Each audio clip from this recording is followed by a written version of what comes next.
જશોદાજી પોતે લાલાની આંખોમાં આંખો પરોવીને દર્શન કરી રહી છે. પોતાના લાલાનું મુખડું જોતા જોતા એને સ્તનપાન કરાવવાનું મન થાય છે. ઘડીકમાં ખોળામાં લે છે, અમૃત પીવડાવે છે, પાછી જોડીમાં નાખે છે, પારણામાં નાખે છે, એને હિચોડે છે અને મારા કંઠેથી મીઠા મીઠા હાલરડા નીકળે છે. અને આમ જશોદાજી ઘડીકમાં હર્ષના આંસુ કાઢે છે, ઘડીકમાં આનંદિત થાય છે, ઘડીકમાં દોડીને બહાર જાય છે, વધામણી લે છે, પાછી આવે છે, ફરી પાછા પોતાના લાલાને હૈયા સરસો ચાપે છે.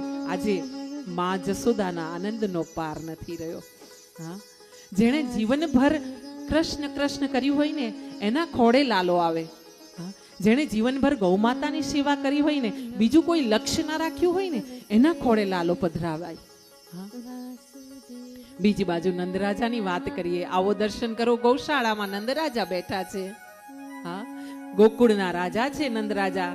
9 લાખ જેના પાસે ગાયો છે, અને ગાયો જેવી તેવી નથી, કામધેનુ ગાયો જેના ઘરે છે એવી ગાયો સાથે.